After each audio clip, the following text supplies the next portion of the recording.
What we have here is a pretty familiar car. We already did a full in-depth review on the new Juke, which you can check out by clicking on the link above my head, or if you jump in the description down below, there's a link there as well. So that will give you a full in-depth look into the new Juke. But what we have here is the top of the range Juke, the Nissan Juke Ti. Today I'm going to show you what makes this the most expensive Juke that you can buy today, and also answer a few of your questions you left on ProductReview.com.au. My name's Cameron. This is a in-depth look, perhaps, but this is more of just an overview of what the Nissan Juke Ti is. Some exterior design features that are fitted to the Ti that aren't standard on the lesser models include these 19-inch Akari design wheels, which are dual tone and I think go really nicely with this paint here. These tires also have tire pressure monitoring, which is cool that you can check your tire pressure from inside the car. And you've also got follow me home headlights, which means that if you pull up home, the headlights will stay on just a little bit longer than, say, just turning completely off and leaving you in the dark. So here on the inside is where you're going to see most of your money going, and that's because straight away you can see the amount of Alcantara used on this interior. On the inside of the doors, the dash, down near your knees, on the center console, in the seats, and on the armrest. It's everywhere. And what I like is that Nissan didn't have the temptation to put Alcantara on the steering wheel because that gets quite grubby. I mean, it'd be interesting to see how these door inserts will wear with people's arms rubbing against them, but for now it looks like this stuff should last a little while. Another fact is that you also have this white piping on the dash as well, which brings a little bit of class to the interior, but I sort of miss the stitching that was up here because I like that a lot. But you can see the stitching up here on top of your gauge cluster with this leather protector up the top. What else have you got in here? Well, you've got gloss black or piano black plastics brought back in. I'm not a huge fan of piano blacks because I just know how scratched up they can get, and they show scratches and fingerprints and dust so easily. I much preferred the dark gray plastics that they use in the STL trim, which we checked out earlier. I'm surprised that they brought it back in this, but I guess this sort of matches the tone of the interior, but you get that instead of the shadow gray plastic before. Not my favorite, but that's what's there. It's there on the center console and on the doors. Now, what else do you get? Well, the biggest upgrade is the speaker system. You get a Bose audio system, and pretty unique to the Juke, you also get headphones on the seats up here. Well, they look like headphones. They're speakers that come out from the seats, very much like the Mazda MX-5 that put the speakers up on the seats to create more immersive sound. Now, how does that translate to real world? Well, it goes pretty well. Now, this Bose speaker audio system wasn't something that blew me away, but it definitely was an improvement over the STL. So it depends. If you really like your audio, you'll definitely like this Bose speaker system in here.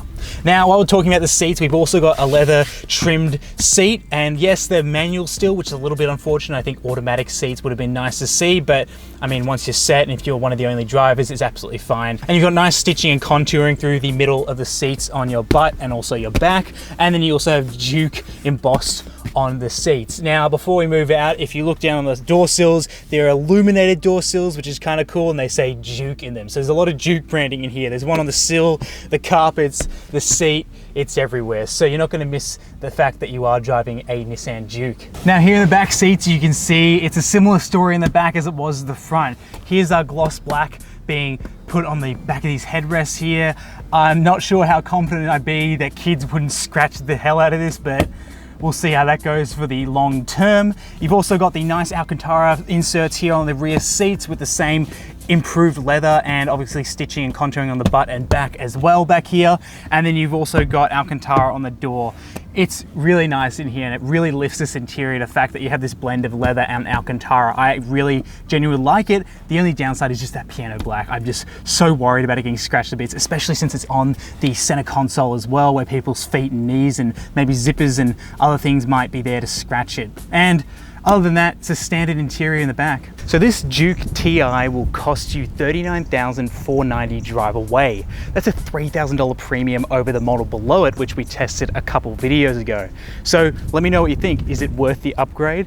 Comment in the comment section down below, because I'd be interested to hear your thoughts. Now, how do I feel about the $3,000 upgrade? Well, I can see where someone might appreciate all these extra options, and $3,000 might not be that much of a difference for them, so they might go for the top of the range Ti, and I could definitely appreciate that because this is a great looking car. But if you can't stomach that extra $3,000, I don't think you're missing out on a whole bunch by staying with the STL, which is the model just below it. Now, in the previous video that I did on the Juke, we did touch on the fact that you can put baby seats back here, but let me be explicit. You have ISOFIX points on both passenger seats on the left and right hand side, which are really easy to access. You just flip them up and you can just chuck a baby seat straight in there that has ISOFIX. Now, what's the additional thing that you have in here that other cars might not have? Well, getting babies in and out of the back is going to be a bit difficult if you have the seatbelt on the way. Well, Nissan thought of that, and they have this little seatbelt holder that's here in the door, and you just tuck away the seatbelt and, well, obviously take the slack out of it, and there you go. The seatbelt's out of the way, and it means that you're never going to get caught up and tangled there. Now, the seats fold in a 60-40 split, so if you need to put a longer pram in here and you want to put it lengthways for some reason, then you want to put it widthways, you can have a baby seat here, and you can fold down this seat over on the right, and that will just come down and allow you to put items through. And again, you can move that seatbelt out of the way, so you can sort of have a nice area to carry around bits and pieces if you have a child to bring around with you. And if you have 2 children, yes, there are 2 ISOFIX points, but unfortunately, you will have a harder time putting a pram down the middle since this middle seat doesn't fold down by itself.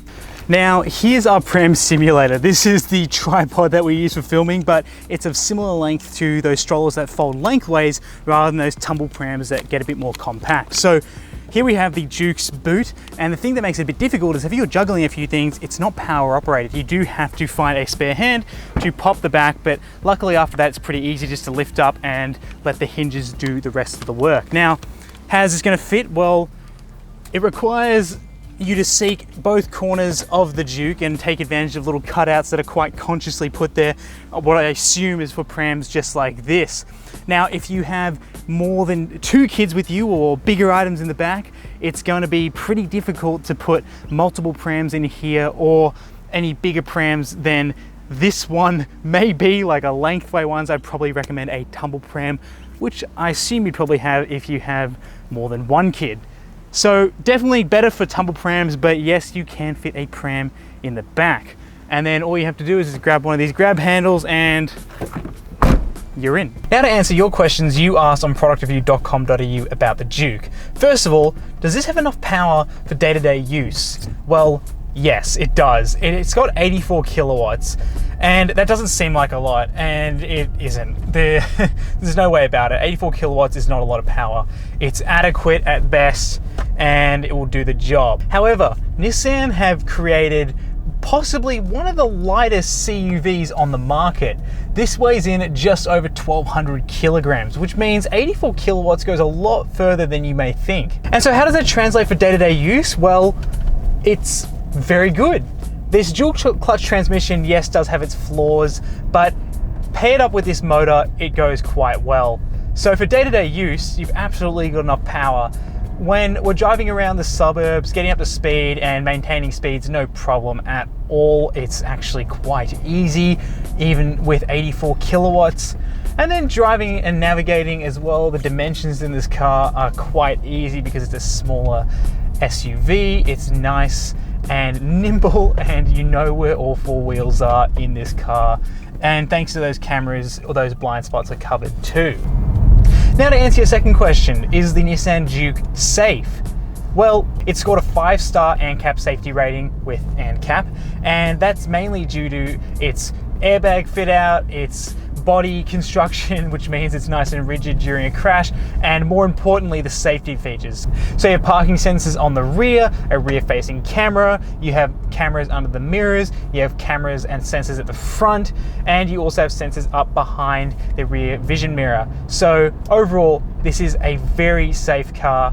5 stars is definitely a good rating for a small SUV like this. Now you may be asking yourself, can the Juke be sporty?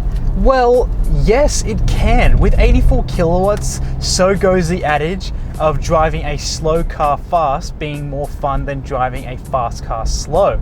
So what does that mean and how does that translate? Well, You've got drive modes in the STL and above trims, which is basically STL and the TI of the Juke. And those drive modes means that you can access 3 driving modes, but the one we're interested in for this test is sport mode. So you just flick up into sports mode and all of a sudden the engine becomes a bit more alive. You do have a turbocharger under there after all. Now we've got a turbocharger, you've also got a pairing of flappy paddles. So to activate those flappy paddles, you just hold one down and it will activate manual mode.